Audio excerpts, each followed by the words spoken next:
I never planned to reveal my success at a startup pitch meeting, but my cousin's arrogance left me no choice. The annual Thompson family reunion was always an exercise in enduring condescension, but this year's gathering took things to a new level. Still playing with your little website, Alex? My cousin Michael's voice dripped with mock concern as he adjusted his Rolex. A fake, though he'd never admit it. Must be nice having such a flexible schedule. We were gathered in my parents' sprawling backyard, the late summer air heavy with the scent of barbecue and unspoken judgments.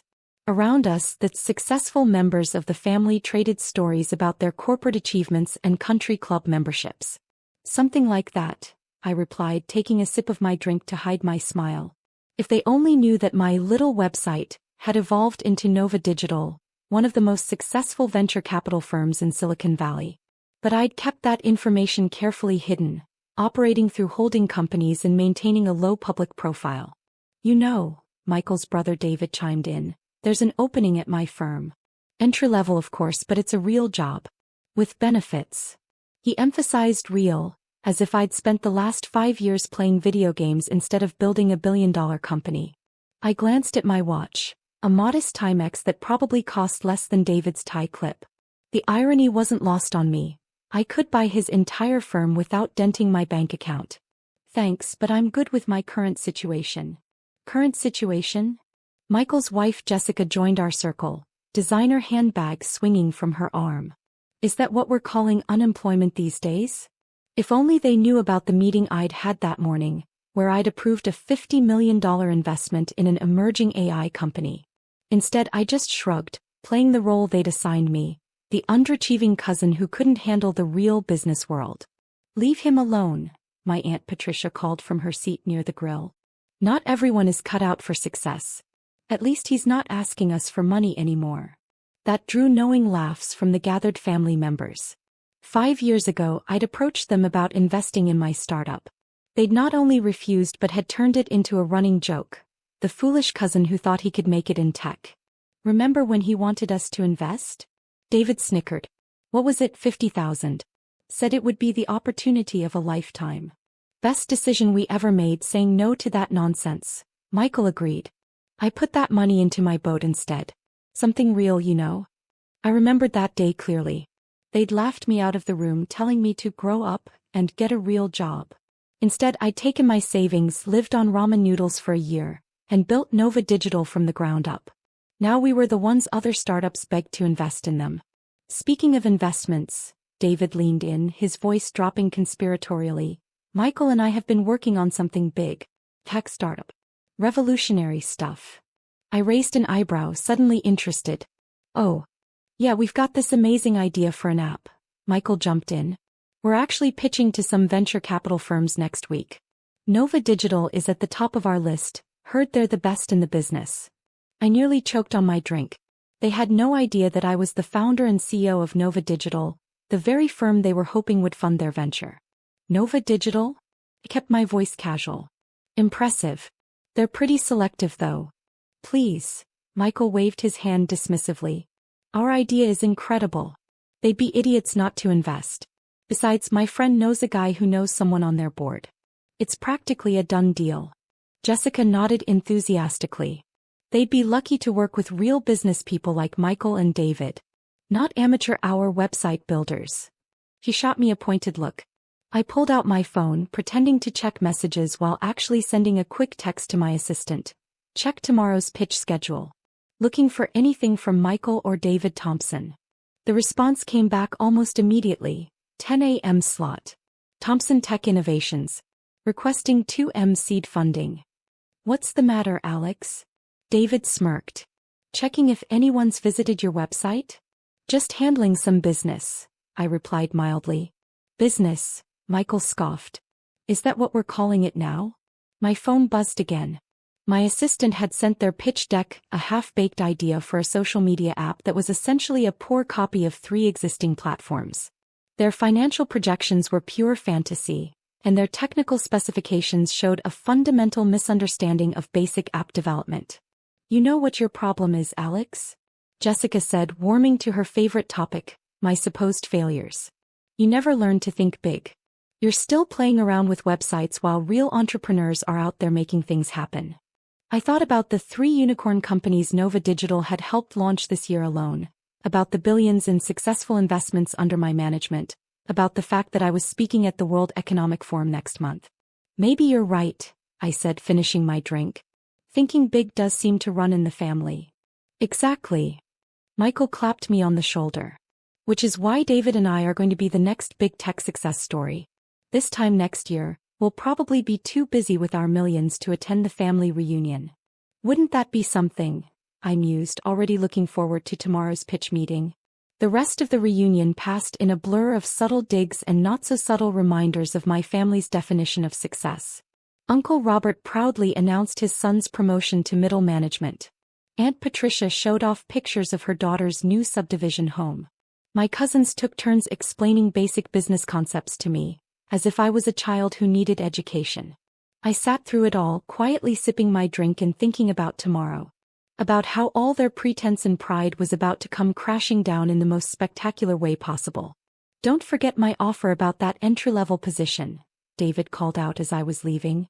Never too late to join the real world. I smiled and waved, knowing it would be the last time they'd ever speak to me with such condescension. Tomorrow would change everything. That evening I reviewed their pitch deck again in my home office, a space larger than their combined houses, though they didn't know that. The more I read, the more amazed I was at their audacity. They had no prototype, no technical co-founder, and their market research consisted entirely of asking their friends if they thought the idea was cool. My assistant called to confirm the meeting details. Should I tell the board not to bother attending? No, I said, a plan forming in my mind. Have everyone there. Full panel. And make sure the cameras are recording. This is going to be an interesting morning. I chose my outfit carefully for the next day, not the designer suits I usually wore to the office, but something more casual. Something that matched what they'd seen me wearing at the reunion. Let them walk in confident, I thought. Let them think they're about to command the room. As I drove to the office the next morning, I received a text from Michael. Wish us luck, cuz. About to crush this pitch at Nova Digital. Not that you'd understand what that means. Face with tears of joy. I showed it to my assistant when I arrived. She raised an eyebrow. They really have no idea, do they? None whatsoever, I confirmed. And that's exactly how I want it. For now.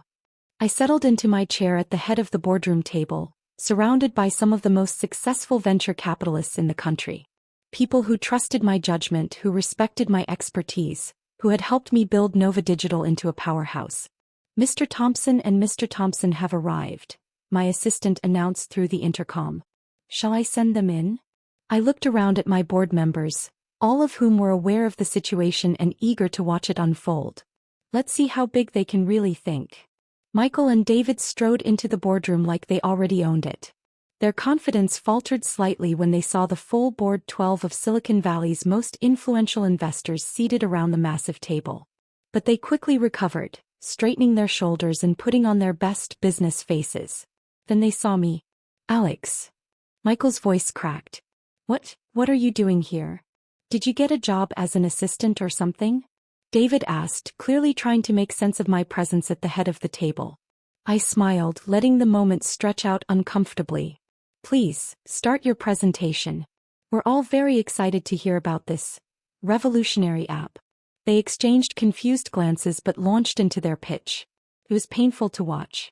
Their slides were amateur, their market analysis was fundamentally flawed, and their financial projections were pure fantasy. As you can see, Michael said, pointing to a particularly optimistic graph, we're projecting $50 million in revenue by year 2. Based on what metrics? I asked, my voice neutral. Well, market penetration and user acquisition. David stumbled over the terms he clearly didn't understand. And your technical infrastructure? I pressed. How are you planning to handle that scale? We'll hire the best developers, Michael said confidently. Money is no object once we get your investment. One of my board members, Sarah Chin, couldn't suppress a small laugh. I shot her a look, but I was fighting back a smile myself. Speaking of investment, David said, regaining some of his earlier swagger, we're looking for $2 million in seed funding. A bargain really, given our growth potential. I see. I leaned forward. And what makes you think Nova Digital would be interested in this investment? Well, Michael puffed up his chest, we're serious businessmen. Not like some people who waste time with little website projects. He threw me what he clearly thought was a sophisticated look of dismissal. That was it. The moment I'd been waiting for. Interesting perspective, I said, standing up slowly. Let me introduce myself properly. I'm Alexander Thompson, founder and CEO of Nova Digital. That little website project you've been mocking? It turned into this company. The one you're so desperately hoping will fund your half-baked app idea. The blood drained from their faces so fast I thought they might faint. That's impossible, David whispered. Is it? I picked up my tablet and projected some figures onto the wall screen. Nova Digital, founded 5 years ago. Current portfolio valued at over $3 billion. Named top venture capital firm by Forbes last month. The same month, coincidentally, that you were bragging about your boat at the family reunion. Michael's mouth opened and closed like a fish out of water. But you never said anything. Why would I? I shrugged. You were all so convinced you knew everything about success. So certain that your corporate jobs and leased luxury cars made you business experts. Why spoil your illusion? We didn't. David started, but I cut him off. Didn't know? Hurry. Just like you don't know that your app idea is derivative, your market analysis is nonsensical, and your technical understanding is non-existent. The board members were watching with varying degrees of amusement and secondhand embarrassment. Sarah was typing something on her phone, probably adding this to the company's collection of worst pitches ever. But we can learn. Michael said desperately. We're family. Family.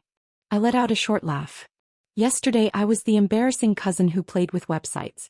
Today I'm family? No, I don't think so. I clicked to the next slide, screenshots of their social media posts mocking my career choices over the years. You see, I keep excellent records.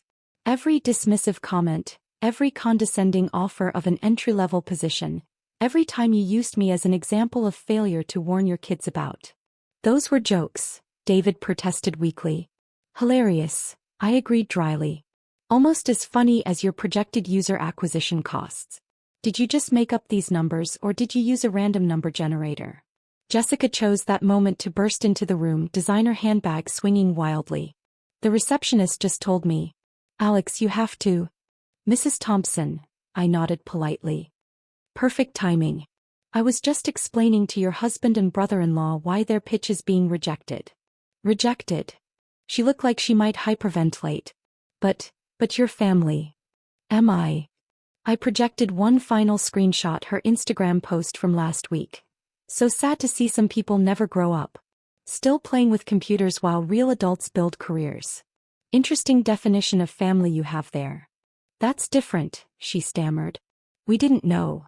And that's exactly the problem, I said, my voice hard. You never bothered to know. You were too busy looking down on me to notice what I was building. Too wrapped up in your pretense of success to recognize actual achievement. I turned to my board members. I apologize for wasting your time with this pitch. Though I hope it serves as an excellent example of what not to do in this room. Oh, it definitely will, Sarah assured me, still typing on her phone. This is going straight into our training materials. Michael made one last desperate attempt. Alex, please. We can work something out. Maybe you could mentor us. I sat back down, straightening my papers. I don't think so. You see, Nova Digital only invests in serious entrepreneurs. People who do their homework, understand their market, and most importantly, don't rely on family connections they spent years denying. But what are we supposed to do now? David asked, his voice small. Well, I pretended to think it over. I hear there's an entry-level position open at your firm. With benefits even. Sounds like a real job to me. The security guard appeared at the door, a prearranged signal that this meeting was over. Wait. Jessica called out as they were being ushered out. What about the family reunion next month? I smiled. Oh, I won't be attending. Too busy playing with my little website. But feel free to tell everyone all about your successful pitch meeting at Nova Digital. I'm sure the family would love to hear every detail. After they left, Sarah turned to me. That was ruthless. I love it. Sometimes people need a hard lesson in humility, I said, gathering my things. And speaking of lessons, I have a real pitch to attend. One from entrepreneurs who did their homework. As I walked to my next meeting, my phone buzzed with messages from other family members. Word had spread fast. Suddenly, everyone wanted to know more about my internet job. Funny how success changes people's perspective. I ignored them all. Instead, I sent a company-wide email announcing a new initiative, the Nova Digital Mentorship Program, specifically designed to help entrepreneurs from underprivileged backgrounds who had been dismissed or discouraged by their families. Because sometimes the best revenge isn't just proving people wrong, it's making sure others don't face the same dismissal and doubt you did. My assistant caught up with me as I headed to my next meeting. Your Aunt Patricia is in the lobby. Says she needs to speak with you urgently about an amazing investment opportunity. I didn't even break stride. Tell her my schedule is fully booked. Forever. And Rachel? Send a fruit basket to Michael and David. With a card that reads, "Thanks for the pitch. Better luck with your next little website project." The next family reunion invitation arrived a month later. I RSVP'd with a short note. Unfortunately, I'll be speaking at the World Economic Forum that weekend. But feel free to check our website for investment opportunities. If you can figure out how websites work, that is. Sometimes success is the best revenge, but occasionally, a little pettiness makes it even sweeter. As I sat in my office that evening, looking out over the city lights, I couldn't help but smile. My little website had grown into something beyond their wildest imaginations, and I'd never have to endure another condescending family gathering again. I opened my laptop to review some actual promising pitches, but paused to send one final email to my cousins. Thank you for today's pitch. While we won't be moving forward with your app idea, I hope you learned something valuable about judging people's potential. And don't worry about paying back that boat loan. I just bought the bank that holds it. Consider it my last contribution to the family. Sometimes the best way to handle people who underestimate you isn't to prove them wrong. It's to let them realize just how wrong they've been all along.